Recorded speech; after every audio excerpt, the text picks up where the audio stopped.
Ya, malam. Begini Bapak Pendeta, saya mau bertanya tentang perihal anak domba ini tadi ya. Saya jadi bingung tentang perihal anak domba ini. Apakah Yesus itu diibaratkan anak domba? Ya, betul. Anak domba. Betul ya, anak domba.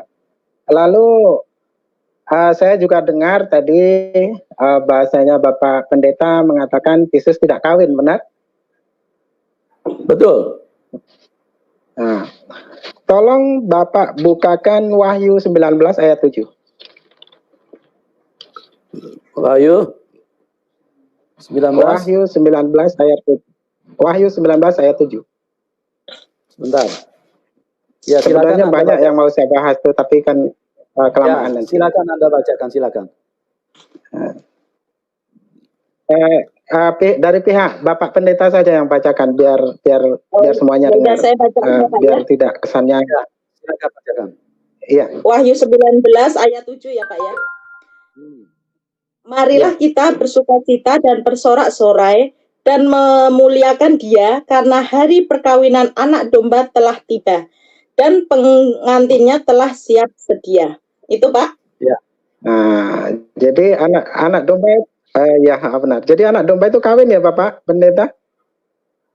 Ya, kawin di sini bukan kawin dagingnya ya. Di situ kita harus mengerti silakan. Oke Bapak Pendeta, saya rasa itu saja ya, karena memang saya dari tadi menyimak Bapak Pendeta menyindir-nyindir agama lain ya. Jadi silakan Anda salto-salto dengan ayat itu ya. Karena saya dulu pernah bertanya pada Anda. Begini saya jelaskan. Gini saya jelaskan sebentar, saya jelaskan ya. Itu di situ tuh perkawinan anak domba ya. Kita ini punya logika harus cerdas. Anak domba itu bukan urusan kitab suci untuk dikawinkan di surga. Itu bahasa-bahasa kiasan ya. Kenapa dia disebut anak domba? Karena pada waktu dia dibawa ke kayu salib, dia itu tidak memberontak, tidak melawan. Makanya dia disebut sebagai anak domba. Itulah yang dikenal kalau di Muslim itu sebagai hari raya korban. Nah, di dalam kekristenan, di dalam Alkitab, korban itu sudah darah Tuhan gitu loh. Jadi jelas ya. Jadi kalau misalnya Anda kurang paham, saya jelaskan kenapa seperti ada hari raya korban itu sebetulnya mengacu kepada pengorbanan daripada anak domba itu sendiri karena Tuhan tidak menginginkan darah binatang. Oke. Kalaupun umat Islam berkorban mengorbankan binatang.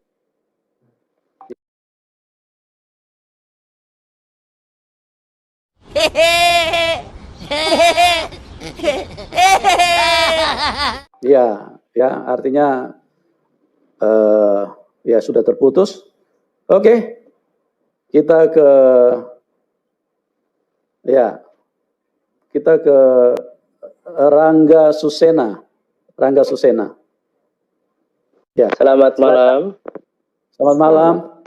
Ya, ini saya bertanya kepada Ibu Siti Aminah atau kepada Pak Manopulu ini? Ya, kepada saya boleh. Silakan. Kalau kepada Bu Aminah boleh nggak? Ya, bertanya aja dulu, nanti dijawab. Ya, tadi di awal saya masih ingat mengutip Lukas 2 ayat 11 ya. Bisa ditampilkan nggak ayatnya? Lukas berapa Pak? Ya, linknya penuh. Lukas 2 ayat 11. Lukas 2 ayat 11. Hari ini telah lahir bagimu juru selamat, yaitu Kristus Tuhan di kota Daud. Saya rasa terjemahan ini ada yang bermasalah, yaitu di kata Tuhan itu. Ya, karena ini bukan Theos ya, tapi ini Kurios ya. Saya bacakan dari bahasa Yunaninya ya. Kurios menurut siapa? Nah, ini bentar.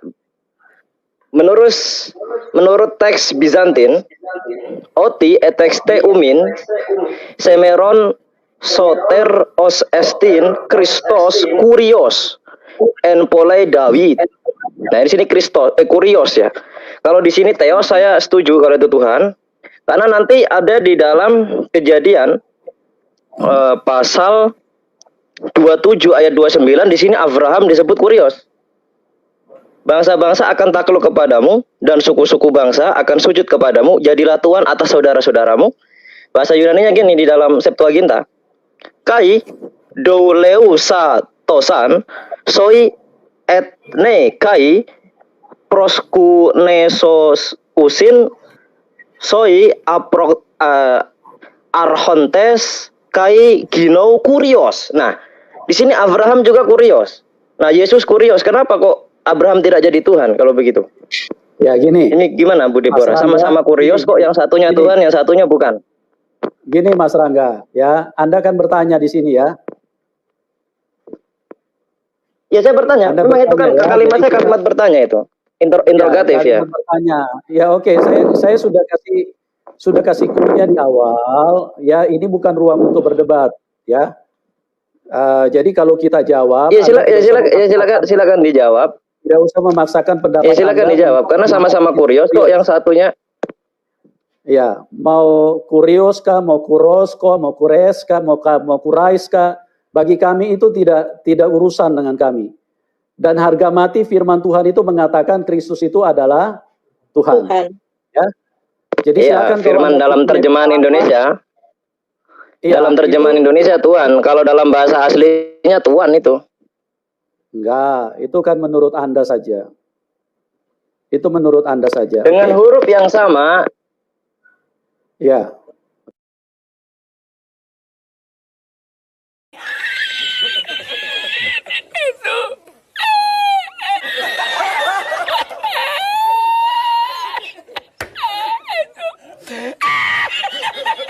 Ya, lo solamente para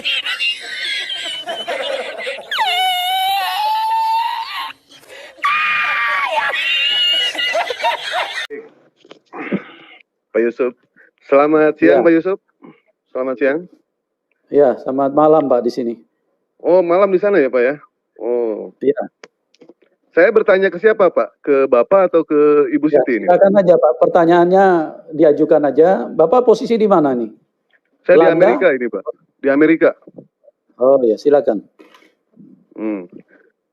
Ini, Pak, saya mau menanyakan mengenai masalah ayat Kejadian 8 ayat 21 itu, Pak. Ya. Bisa tolong dibacakan, Bu? Kejadian 8 ayat 21.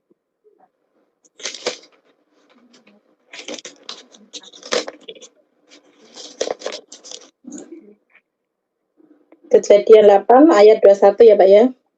Ya. Oke. Yang judul apa perikopnya tulah keempat lalat pikat itu ya Pak ya. Bukan. Ketika Tuhan mencium persembahan yang harum. Benar salah Pak, salah. Sorry.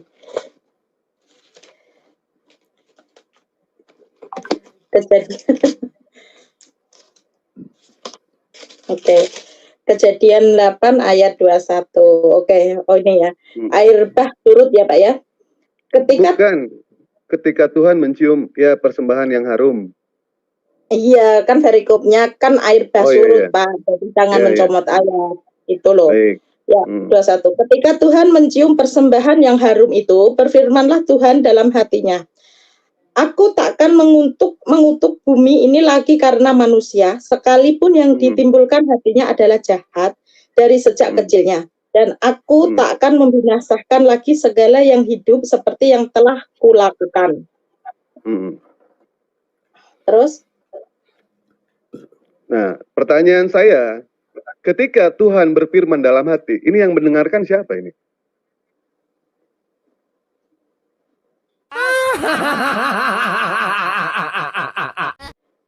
Kan dalam hati, Pak. Iya, yang mendengarkan siapa? Kok bisa dicatat ayatnya ada? Ya, jadi begini Pak Mahadewa, Bapak Kristen apa Islam Pak? Saya Muslim, Pak. Oke. Jadi itulah ajaibnya Tuhan Yesus. Ya. Oh, ajaib. Itulah hebatnya Tuhan Yesus karena Tuhan Yesus itu berfungsi menjadi tiga fungsi. Ada fungsi Roh Kudus, Pak. Roh Kudus itulah yang berbicara dan menjelaskan kepada Musa pada waktu itu.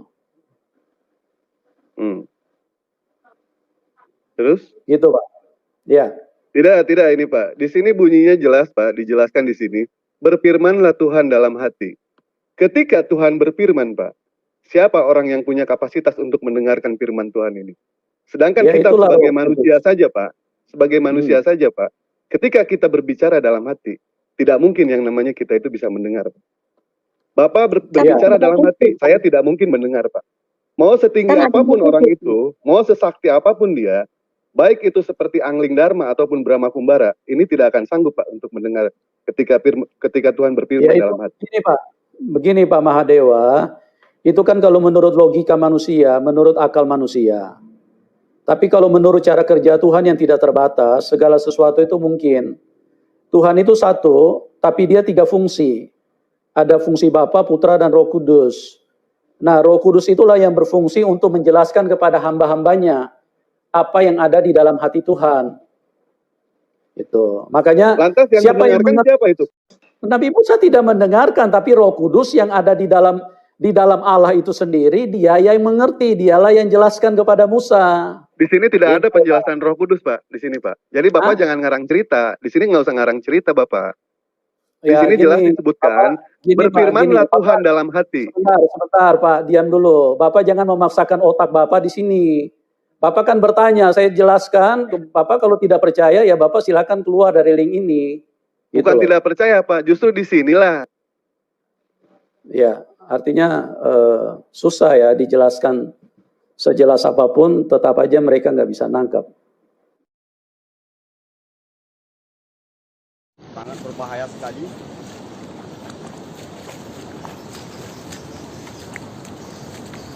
Cepat.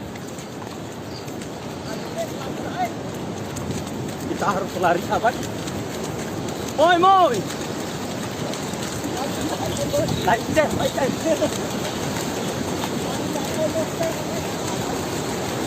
Ya, kawan sangat lagi sahabat.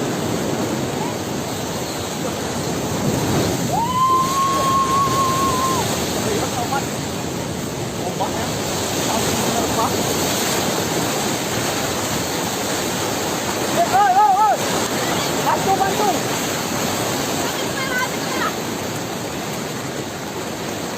Tadi hantam ombak bono. Salah satu sopir kita jatuh. Lihat sahabat. Sini kak.